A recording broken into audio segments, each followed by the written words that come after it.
bago ang lahat, ay magsitayo muna ang lahat para sa panimulang panalangin. Class Mayor, maaari mo bang pangunahan ang panimulang panalangin? Sa ngalan ng Ama, ng Anak, ng Espiritu Santo. Amen. Muli, magandang umaga sa inyo lahat. Kumusta ang araw ninyo? Mabuti naman kung ganon? Pero bago kayo magsiupo, ay maaari nyo bang pulutin ang mga nakikitang kalat at pakiayos ang hanay ng inyong mga upuan? Tapos na ba? Kung gayon ay maaari na kayong magsiupo. Para sa inyong attendance, ay class monitor, maaari mo bang itala kung sino ang mga narito at lumiban sa araw na ito? At pakibigay na lang sa akin pagkatapos ng ating talakayan. Maraming salamat. Bago tayo dumako sa ating aralin ngayong araw, ay sino muna ang makapagbabahagi sa akin kung ano ang tinalakay natin noong nakaraang tagpo? Mahusay! Bigyan natin siya ng 3 bagsak. Talagang kayo ay nakikinig at naunawaan ng mabuti ang ating tinalakay noong nakaraang tagpo. Bago tayo magsimula, ay nais ko lang buksan ang iyong mga isipan sa isang katanungan. Paano mo magagamit ang wika kung ikaw ay nasa isang banyagang bansa na hindi nagsasalita ng wikang Filipino? Magaling! Ang husay na inyong mga kasagutan. Palakpakan ninyo ang inyong mga sarili. At dahil natapos na ang ating aktibidad, ay handa ang inyong mga sarili para sa pagsisimula ng ating talakayan. Ito ay patungkol sa kahalagahan ng wika. Pero bago ang lahat, ay narito muna ang ating mga layunin. Pakibasa ng sabay-sabay. Makakamtan lamang natin ang lahat ng ito kung bibigyan niyo ako ng pera. P para sa partisipasyon, E para sa enerhiya, R para sa respeto, at A para sa aktibong pakikinig. Maasahan ko ba ito sa inyo, class? Maraming salamat! Muli, ang paksa natin ngayong araw ay patungkol sa kahalagahan ng wika. Mayroon tayong 6 na pangunahing kahalagahan ng wika. Una ay ang wika bilang instrumento ng komunikasyon.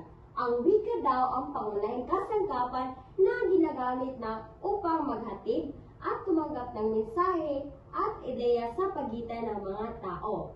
Kapag sinabi nating instrumento, ano kaya ang pumapasok sa inyong mga isipan? Tama!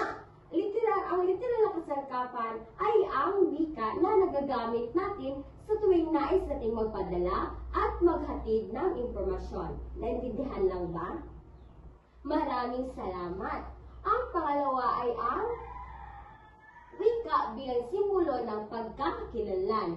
Ang wika daw ay sumasalamin at nagpapahayag ng natatanging identidad, kultura at pinagmula ng isang individual o grupo. Sa madaling salita, sila yung mga taong ipinagmamalaki ang ating sariling wika. Naintindihan lang ba? Maraming salamat! Ang pangatlo naman ay ang wika bilang tagapagpaganap ng edukasyon at kaalaman. Ang wika ay ang medium kung saan inihahatid, natutuhan at naipapasa ang impormasyon at karunungan sa iba't ibang henerasyon. Mayroon akong isang tanong. Kung wala ang wika, paano natin matutunan ang mga aralin sa paaralan? Kaya mahalaga ang wika dahil ang bawat aralin ay ginagamitan ng wika upang tayo ay may maraming matutunan. Pang-apat ay ang wika bilang instrumento ng kapangyarihan. Ang wika ay ginagamit upang maimpluwensyahan, makontrol o makapagdesisyon sa lipunan na nagpapakita ng otoridad o posisyon. Ginagamit ang wika sa paggawa ng batas, na pagtataguyod ng katarungan at pagpapahayag ng karapatan. Naintindihan lang ba? Maraming salamat! Panglima ay ang wika bilang instrumento ng pangkultura at panlipunan. Ang wika ay mahalaga sa pagpapanday at pagpapanatili ng mga kaugalian, tradisyon at ugnayan ng isang komunidad. Ang wika ang nagtatala na at nagpapasa ng ating kasaysayan at tradisyon. Naintindihan lang ba? Maraming salamat. Ang panghuling kahalagahan ng wika ay ang wika bilang nagpapakita ng pag-uugali. Ang wika ay nagbubunyag ng pananaw, emosyon at asal ng isang tao batay sa paraan ng kanyang pagsasalita at pagpili ng salita.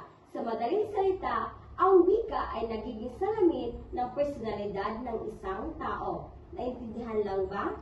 Maraming salamat! Naunawaan lang ba ang anim na kahalagahan ng wika? May mga katanungan ba? Kung wala ay mahusay. Ngayon ay nakita ko na lubos ninyo naunawaan ang ating talakayan. Para sa inyong gawain, kayo ay bubuo ng isang sanaysay. Narito ang panuto. Sa isang papel, sumulat ng isang sanaysay na hindi bababa sa 10 pangungusap bilang sagot sa tanong na paano mo mas napapahalagahan at magagamit ng tama ang ating wikang Filipino sa araw-araw na pakikipag-ugnayan. Narito ang pamantayan o rubrik sa paggawa ng inyong sanaysay. Mayroon lamang kayong 10 minuto para tapusin ito. Maliwanag lang ba? Maraming salamat. Kung gayon ay maaari na kayong magsimula. Tapos na ang 10 minuto, ipasa na inyong mga papel sa harapan.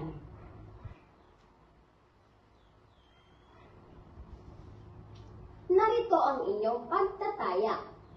Panuto. Basahin at unawain ang bawat pahayag, isulat ang tama kung ito'y nagsasaad ng tamang impormasyon ukol sa kahalagahan ng wika at mali naman kung hindi. Isulat sapat lang ang inyong sagot. Isulat lamang ito sa isang kalahating papel. At para naman sa inyong takdang aralin ay magsaliksik pa ng ibang mga kahalagahan ng wika na hindi nabanggit sa ating tinalakay. Isulat ito sa kalahating papel at ipasa ito sa susunod na tagpo. At yun lang po, maraming salamat. Naway mayroon kayo natutunan sa paksang ating tinalakay ngayong araw. Magsitayo ang lahat para sa palakot sa panalangin. Sa ngalan ng Ama, ng Anak, ng Espiritu Santo. Amen. Purihin natin ang Panginoong Hesus. Amen. Sa ngalan ng Ama, ng Anak, ng Espiritu Santo. Amen. Paalam, class. Bago kayo magsiuwi, ay pakiayos muna ang hanin ninyong upuan at pakipulot ang mga basura na makikita ninyo. Maraming salamat.